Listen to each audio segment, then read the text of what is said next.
According to the CDC and also a Harvard study that came out in 2007, it said that domestic violence was committed 70% of the time by women. Is that correct? That's correct.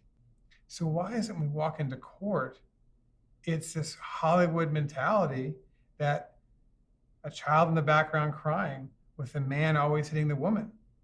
Why is that? Why do judges and courts have this mentality that women do nothing? They're innocent.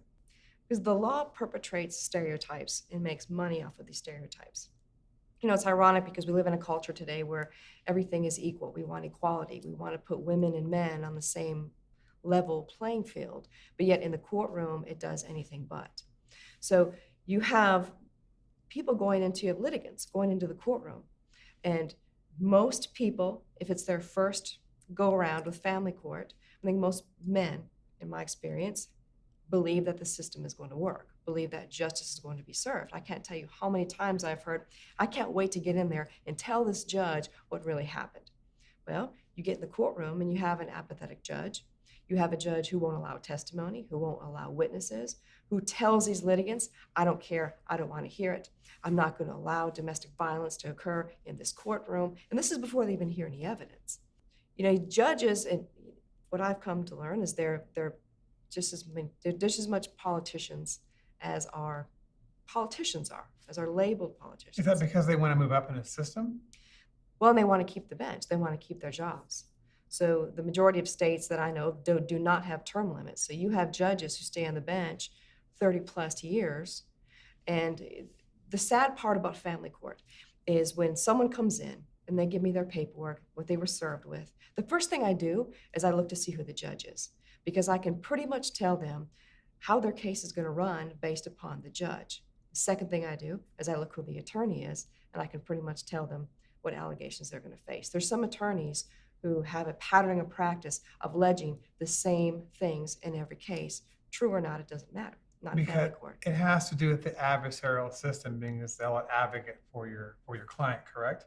Oh, it's an adversarial system. It's not a collaborative system at all. So you have the family courts, but yet there's nothing family about the family courts.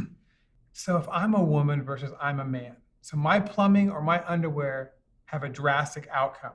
When I walk into that court, when I walk out of that court, I'm going to have a drastic outcome based on my gender. Is that correct? Based upon the time you file a petition, yes. Yes. Before the judge even lays eyes on you, yes. So it's going to determine whether I get the children 4 days a month versus 27 days a month, depending on my gender? Yes, usually. Yes. Usually in most states. If I wanted to play the game as a woman, I would go to my attorney and say, I want to file. And oh, by the way, 90% of divorces are initiated by women if you're college educated, according to the CDC. Is that correct? That's correct. And if you're not college educated, it's 80%, correct? That's correct. So we go back in time to 1950, and I'm not one of these traditional conservatives. I'm not a big liberal. But in 1950, divorce initiation was 50% men and 50% women. So now we move to a world where 90% of the divorces are on one gender, which kind of blows my mind away. And it obviously strikes to me that it's about cash and prizes.